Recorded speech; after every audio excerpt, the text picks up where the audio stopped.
কাঁচা আম শেষ হবার আগে আপনিও বানিয়ে নিতে পারেন আমের এই ইউনিক রেসিপি। এই আমের হালুয়া রেসিপি বানাতে যেমন সহজ, খেতে তার থেকে অনেক অনেক অনেক বেশি মজা। আপনি বাসায় একবার ট্রাই করবেন সেম প্রসেসে, আপনিও আমার মতন খুব ইজিলিভাবে তৈরি করে নিতে পারবেন এই আমের ইউনিক রেসিপিটি। আসসালামু আলাইকুম everyone, welcome to back Azmira cooking. আজকে আপনাদের সাথে শেয়ার করব কীভাবে আপনি আমের হালুয়া তৈরি করবেন, তার পূর্ণাঙ্গ রেসিপি। সো ভিউয়ার্স, তাহলে চলুন শুরু করে আমাদের আজকের রেসিপি। আজকের রেসিপির জন্য আমি প্রথমেই নিয়ে আসি প্রায় 700 গ্রাম আম। এই আমটা আমি ভালোভাবে প্রথমে চামড়া ছুলে নিয়েছি। চামড়া ছোলার পরে আটি ফেলে দিয়ে ধুয়ে নিয়েছি। ধুয়ে পানিটা পানি যাতে না থাকে সেদিকে লক্ষ্য রেখেছি। তারপর আমগুলো আমি কেটে কেটে ছোটো করে নিয়েছি। আপনি যে প্রসেসেই কাটেন, আমি এটা ব্লেন্ডার করে নিব, সেজন্য আমি একটু কিউব সাইজ করে কেটে নিয়েছি, যাতে ব্লেন্ডারে কোনো ধরনের দানা দানা না থাকে। যদি আপনি লম্বা লম্বা রাখেন সেক্ষেত্রে একটা দানাদার থেকে যাওয়ার একটা ভয় থেকে যায়, সেজন্য আমি কিউব সাইজ করে কেটে নিয়েছি। তারপর এটা ব্লেন্ডারে বাটিতে দিয়ে আমি কোনো ধরনের পানি অ্যাড করা ছাড়া এটা ব্লেন্ড করে নিব। যেহেতু কাঁচা আম ইজিলিভাবে ব্লেন্ডার হয়ে যাবে, কোনো সন্দেহ নেই। দেখুন আমার ব্লেন্ডার করা হয়ে গেছে। ব্লেন্ডার হওয়ার পরে আমি দেখে নিয়েছি আসলে সব কিছু ঠিকঠাক আছে কিনা। আমি এটা দেখে নিয়েছি, আমার হাতে দিয়ে নিয়েছি কোনো ধরনের দানা দানা আছে কিনা, নাই। যখন আমার আমটা ব্লেন্ডার করা হয়ে গেছে, তখন আমি একটি পাত্রে প্রথমে 2 চা চামচ ঘি দিয়ে নিয়েছি। ঘি দেওয়ার পরে এর সাথে অ্যাড করেছি 1 কাপ সুজি। এই ঘি এবং সুজিটা ভালোভাবে মিশ্রণ করে নিয়েছি। যতক্ষণ ভালোভাবে মিশ্রণ না হয় ততক্ষণ লাড়াচাড়া করেছি। এবার ভালোভাবে যখন মোটামুটি মিশ্রণ হয়ে গেছে, তখন আমি এর সাথে অ্যাড করব হালকা গরম মশলা। গরম মশলা বলতে একটা তেজপাত, একটা লং এবং একটা দারচিনি, এটা এক্সট্রা ফ্লেভারের জন্য। কারণ আপনারা এই ধরনের খাবারে যদি আপনি সামান্য গরম মশলা দেন, ফ্লেভারটা অন্য লেভেলের আসে, তখন খেতে ভালো লাগে। তারপরে গরম মশলাটা লাড়াচাড়া করেছি, যখন ফ্লেভার সেরেছে মোটামুটি, তখন এর সাথে অ্যাড করেছি 1/2 চা চামচ খাবার লবণ। এই লবণটা দিলে আপনার মিষ্টিটা গাঢ় হয়, তখন খেতেটা আরও সুস্বাদু লাগে। এখানে যদি লবণ না দেন কোনো সমস্যা নেই। তারপর সুজিটা যতক্ষণ ভাজা হয়নি আমার, ততক্ষণ আমি ভালোভাবে ভেজে নিয়েছি। আমার সুজিটা যখন ভাজা হয়ে গেছে, তখন এর সাথে অ্যাড করেছি 1/2 কাপ দুধ। এই দুধটা আপনারা গরম দুধও দিতে পারেন, ঠান্ডা দুধও দিতে পারেন, কোনো সমস্যা নেই, যেহেতু এখানে পরিমাণে অল্প সেহেতু। আর যদি বেশি পরিমাণে দুধ দেন, সেক্ষেত্রে অবশ্যই গরম দিতে হবে।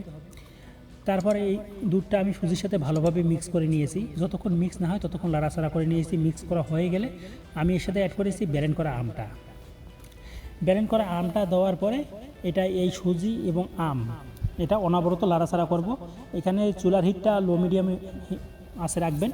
আঁচে রাখার পর অনবরত লাড়াচাড়া করবেন। অনবরত লাড়াচাড়া করতে করতেই দেখবেন আপনার আম এবং সুজি একে ভালোভাবে মিক্সার হয়ে যাবে, এবং সুজি মোটামুটি 80% উপর যখন সিদ্ধ হয়ে যাবে বা 70% সিদ্ধ হবে, তখন আপনি এর সাথে অ্যাড করবেন যে কাপ দিয়ে সুজি অ্যাড করেছিলেন, সেই কাপ দিয়ে 1 কাপ চিনি। এখানে আমি 1 কাপ চিনি অ্যাড করেছি এবং 1 কাপ গুড় অ্যাড করেছি। এখানে আপনার আমের টকের উপর নির্ভর করে আপনি মিষ্টির পরিমাণ বাড়িয়ে এবং কমিয়ে দিতে পারবেন। যেহেতু আমার আমটা বেশি টক ছিল, সেহেতু আমি এখানে মিষ্টির পরিমাণ একটু বেশি বাড়িয়ে দিয়েছি। 1 কাপ চিনি দিয়েছি। 1 কাপ চিনিটা ভালোভাবে লাড়াচাড়া করে সুজির সাথে মিক্স করে নিয়েছি। মিক্স হয়ে গেলে এর সাথে অ্যাড করেছি আমি 1 কাপ গুড়। আর যদি আপনারা এখানে গুড় না দেন, সেক্ষেত্রে 1 কাপ চিনি দিয়ে দিবেন। আপনার 2 কাপ চিনি হলেই আপনার যত টক আম হয়ে হোক, আপনার পারফেক্টভাবে মিষ্টি তৈরি হয়ে যাবে, এতে কোনো সন্দেহ নেই, এবং খেতে খুব জোস লাগবে। আমি এখানে গুড়টা অ্যাড করার কারণে আমার কালারটা খুব সুন্দর এসেছে, এবং গুড়টা দেওয়ার পরে ভালোভাবে লাড়াচাড়া করে গুড়টা না গলা পর্যন্ত, এবং আমার সুজি যতক্ষণ সিদ্ধ হয়নি, গুড় গলে গেছে, আমার সুজিও সিদ্ধ হয়ে গেছে, সব কিছু একেবারে অলার ওকে। যখন এই ধরনের ওকে হয়ে গেছে, আমি প্রথমেই চেক করে নিয়েছি আসলে সুজি সিদ্ধ হয়েছে কিনা। সুজি দেখবেন আপনার 90% উপর যখন সিদ্ধ হয়ে যাবে, তখন বুঝবেন যে আপনার সুজিটা সিদ্ধ হয়ে গেছে। তারপর আমি মিষ্টিটা চেক করে নিয়েছি। মিষ্টিটা ঠিক যদি ঠিক থাকে, সেক্ষেত্রে আর অতিরিক্ত চিনি দেওয়ার দরকার নেই। আর যদি ঠিক না থাকে, এখানে আরেকটু চিনি দিয়ে নেবেন, চিনি অথবা গুড় দিয়ে নেবেন। গুড় দেওয়ার পরে এটা আপনারা চুলার হিটটা বন্ধ করে দিবেন। দেখুন এই অবস্থায় যখন আসবে, তখন চুলার হিটটা বন্ধ করবেন। আপনি চামিজে নেবেন, চামিজে নেওয়ার পর তোলার সময় দেখবেন যে চামিজ থেকে ইজিলিভাবে পড়তেছে না, তখন চুলাটা বন্ধ করে দিবেন। তারপরে একটি প্যানে আমি প্রথমে তেল ব্রাশ করে নিয়েছি, ভালোভাবে একটু তেল বেশি করে দিয়ে ব্রাশ করে নিয়েছি। ব্রাশ করার পরে এতে আমি আপনার যে হালুয়াটা তৈরি করেছি, হালুয়াটা এখানে দিয়ে নিয়েছি। হালুয়াটা দেওয়ার পরে এটা আমি একটা খুন্তির সাহায্যে ভালোভাবে চাপ দিয়ে নিয়েছি। এখানে একটি বিষয়, খুন্তিতে অবশ্যই একটু তেল মেখে নেবেন। যদি খুন্তিতে তেল মেখে না নেন, সেক্ষেত্রে কিন্তু আপনি এভাবে সমান করতে পারবেন না। সেজন্য খুন্তিতে অবশ্যই একটু তেল মেখে নেবেন। তেল মেখে নেওয়ার পরে এভাবে চতুর্থ সাইড সমান করে চাপ দিয়ে নেবেন। চাপ দিয়ে নেওয়ার পরে এটা আপনি এই অবস্থায় রেখে দিতে পারেন। আবার যদি আপনি অতিরিক্ত ডেকোরেশন চান যে দেখতে সুন্দর হবে, সেক্ষেত্রে আপনি কাঁটা চামচ দিয়ে এভাবে দাগ টেনে দিতে পারেন।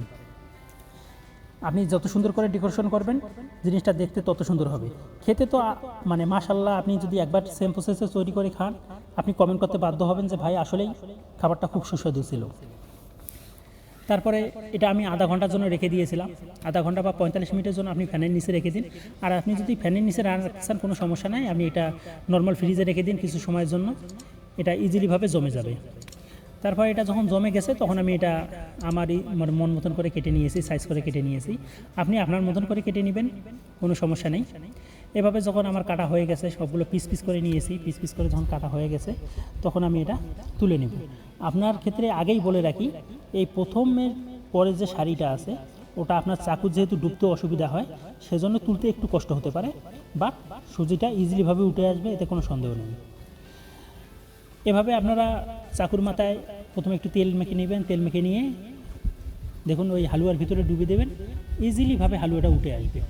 এভাবে সবগুলো আপনারা তুলে নিয়ে আপনি এখানে ফ্রিজে রেখে দীর্ঘদিন সংরক্ষণ করে খেতে পারবেন, কোনো সন্দেহ নেই। নর্মাল ফ্রিজে রেখে দেবেন, নর্মাল ফ্রিজে রেখে দিয়ে আপনি প্রতিদিন খেতে পারেন। আর যদি আপনি নর্মাল ফ্রিজে না রাখেন, যদি বাইরে রাখেন, সেক্ষেত্রে 2 দিন পর্যন্ত খেতে পারবেন। দেখুন এই হালুয়াটা এতটাই সফট এবং নরম, নরম বলেন, সফট বলেন এবং অতিরিক্ত শক্ত, এখানে শক্তর কোনো কারণ নেই। আপনার না শক্ত না নরম, ইজিলি একটা হালুয়া তৈরি হয়ে গেছে। আপনি আম শেষ হওয়ার আগে আপনার কাছে অনুরোধ রইল, আপনি এই সেম প্রসেসে আপনি এই আমের হালুয়াটা বানিয়ে খান। খাওয়ার পরে আপনি রেজাল্ট দিতে বাধ্য হবেন যে ভাই আসলেই হালুয়াটা খুব সুস্বাদু ছিল। সো ভিউয়ার্স, যদি ভিডিওটি ভালো লেগে থাকে অবশ্যই লাইক, কমেন্ট এবং সাবস্ক্রাইব করবেন। আর যদি ফেসবুক থেকে দেখে থাকেন অবশ্যই লাইক, কমেন্ট, শেয়ার এবং ফলো করার জন্য বিশেষ অনুরোধ রইল। আর এই ভিডিও সম্বন্ধে আপনাদের যদি কোনো ধরনের মন্তব্য থেকে থাকে অবশ্যই কমেন্ট বক্সে কমেন্ট করবেন, আমি তার রিপ্লাই দেবো ইনশাআল্লাহ।